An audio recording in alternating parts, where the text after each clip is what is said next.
What's going on, all you murdering psychopaths? Your two favorite serial killers are back here on the scene with Uncle Dexter behind Uncle Logan there. I'm your good mate, Henry Hill. And I'm Logan Morgan. And what's your Derek passenger telling you today? I think we should talk about the brand new season of Dexter New Blood that hit Showtime in the finale that just hit last night. That's what he's telling me to do. So we shall do that. Let's draw some blood, shall we? You'll see what real evil looks like. So me and this guy reviewed the first episode of the season. We've been having a really great time with the brand new series, the reboot, whatever you want to call it, of Dexter New Blood on Showtime. One of our favorite shows of the year, probably my favorite show of the year thus far, going into the finale. And I've been having a great time with it, fixing a lot of the issues I had with the original finale they had in the last few seasons. But this season has been a blast. It's back to the roots, super dark, and a lot of people are dying along the way. Dex, we find him, of course, living in this totally different climate than he's used to. We're used to seeing him at Miami Metro, but now he's in upstate New York. It's all freezing cold. It's around the holidays.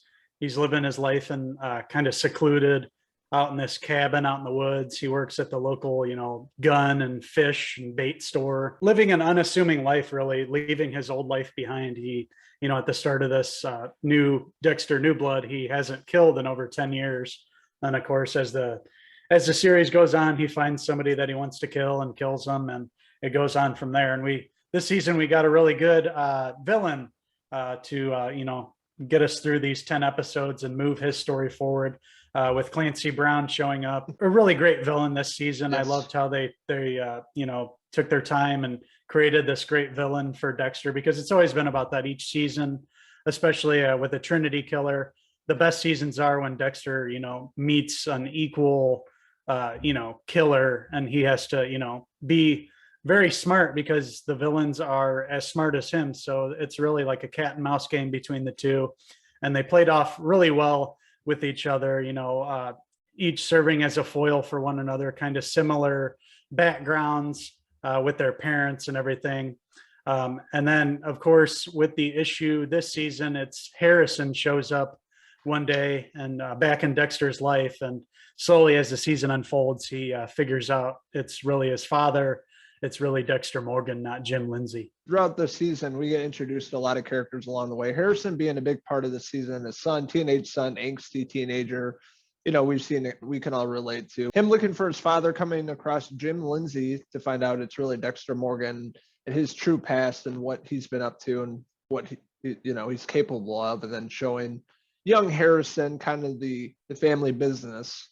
How to kill people. Pretty interesting, kind of passing on the torch. And you kind of assume that with Harrison showing up, he's going to show his son, what he does and killing people, the smart way to go about it, killing the bad people, the code he calls it, even though he kind of breaks the code throughout the season. It's all about Harry's code. Even in the very first episode, we saw when Dexter was a little baby and we saw, his mother get murdered, and we saw his father, Harry, tell him about the code. And so it serves as a nice little bookend to Dexter's story overall. This season, there are a couple plot points that were kind of silly as far as Dexter. He's living this unassuming life, but then he chooses to date the town chief of police, and when something goes wrong, she's of course gonna, pin it to Dexter by the end. That was kind of a mistake on Dexter's part. He probably shouldn't be going out with law enforcement around town if he's, trying to live this unassuming life and, leave the serial killing behind. But, it's Dexter. It's gotta be silly in several areas. Another silly area was with the villain. He leaves, obviously serial killers leave all their trophies. So I get that. But, when we did discover all of Clancy Brown's murder victims, they're all down in this, tunnel underground, all in these elaborate boxes with lights shining on them and their makeup and all did. It's just like a trophy case. Like, how would he have time to put all this together? And, that was kind of silly, but, it's Dexter. Of course, I'm nitpicking a couple silly parts. By the finale, what happens, we're not going to spoil anything because, a lot of people maybe haven't seen it yet and are planning to watch it this week. I did think that they rushed the ending a little bit with the climax there. Obviously we knew it was going to come down to Dexter and Harrison, but I thought the episode would have benefited from a little longer running time. Like maybe they should have did a 2 hour finale instead. Just let it sit for a while, because by the time the ending comes, you get the scene. We get the final scene, but it seems a little rushed with what goes down. At least that's how it felt to me. What about you? Yeah, you had it right. It was absolutely rushed. It should have done, like you said, 2 hours or done another episode to really iron everything out, because the last 10 minutes you're just like so fast, like not expecting that at all, but you're like, holy shit, that's it, and then it's over. So I think they could have, ironed it out with another hour long to really make it ending a little better. The finale was probably, a little disappointing compared to the rest of the season. Rest of the episodes, the finale were just, like you said, rushed and just is not played out as great as I wanted it to be. And it just kind of got to the end, and that was it. Yeah. Even you wanted more. Leaves you wanting more, nobody wants to let Dexter go. It's such an awesome character. We want to see him go on and continue to do this vigilante justice. Unfortunately, some innocent people got in the way, and that's what led to, the ultimately what happens in the series. We won't say anything. As far as the question of, is there anything here, worth revisiting if they could, go on with a series, whether it be in a different way. We get some hints from the showrunner that maybe he's open for some more. So we'll have to see what happens.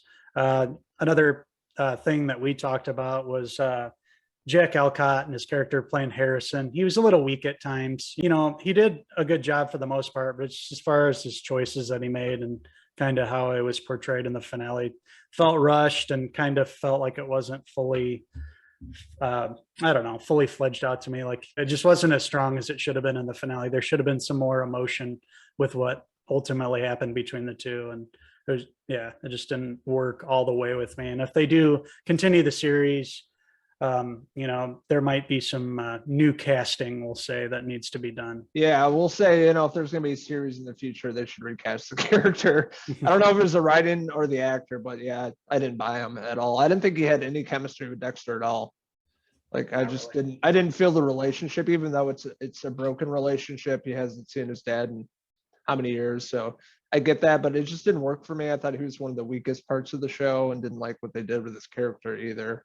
That was kind of silly, but I guess we'll see for the future. There was a lot of inconsistencies and plot holes in the show, without giving too much away, really having to do with Angela, the cop that Dexter's dating.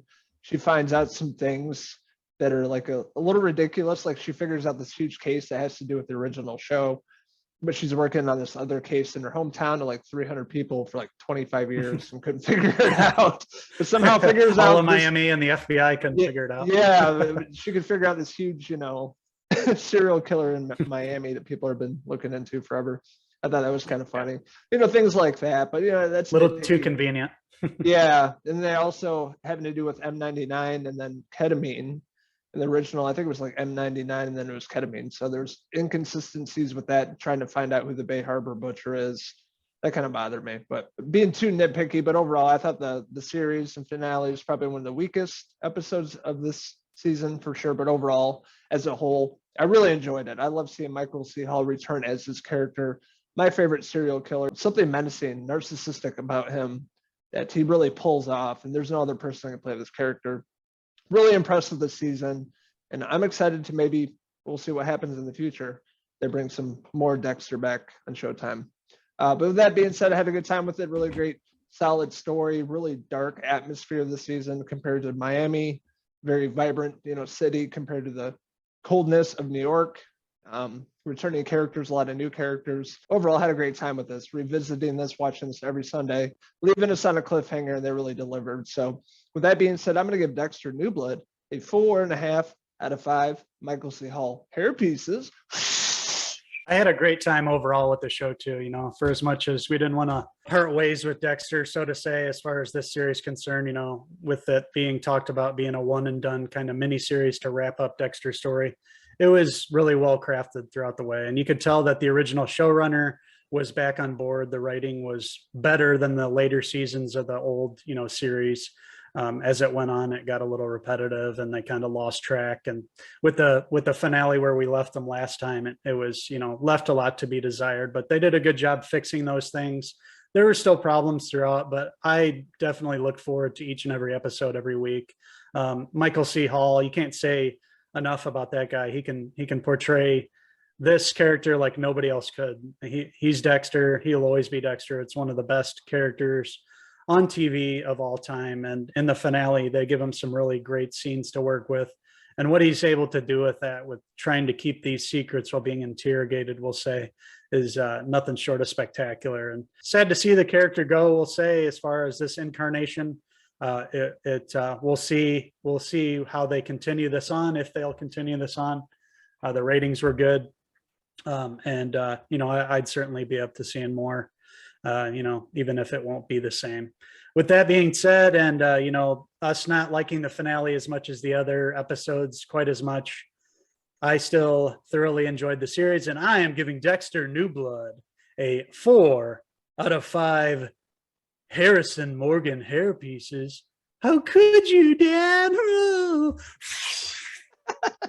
Talking about Michael C. Hall, that one of the scenes towards the end of this episode, probably one of the best Dexter Morgan scenes you'll ever see. Michael C. Hall at his best. A+ performance right at the end. The emotion he puts into it. I'm like, man, I love this guy. He's a wild serial killer, but man, he gave it his all, especially in this episode. Really fantastic acting. Yeah, that moment that he realizes what needs to happen is nothing short of spectacular, and how he portrayed that and showed all the emotion of the situation. If the actor playing Harrison could have, done just as well, it would have been like one of the all-time crazy scenes, but just didn't work out like that. But Michael C. Hall killed it again this season. Literally. So we're interested in hearing your guys' thoughts on Dexter New Blood. What's your favorite episode? What'd you guys think of the finale, and what'd you guys think of the season overall? Let us know in the comments below, and don't forget to hit subscribe. Also, check us out on Facebook, Twitter, and Instagram, and our website, Cinephellas.com, for all the latest and greatest TV, movie news, and reviews. That's right, you rascals. We've had a great time reviewing this series. It was great to go back into the world of Dexter Morgan, catch up with him 10 years later. It's like seeing an old friend that you haven't seen in 10 years, one that you really missed and really loved. And it was awesome seeing the arc of this season, getting another great villain in Kurt Caldwood, played by Clancy Brown, and having the original showrunners back and getting the writing back on point, and wrapping up this portion of Dexter's story.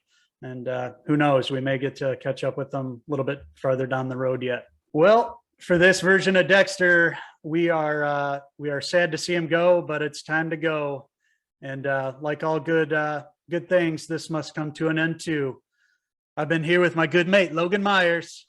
I'm Henry Hill, and watch out for your dark passenger out there. Until the next Cinephellas TV or movie review.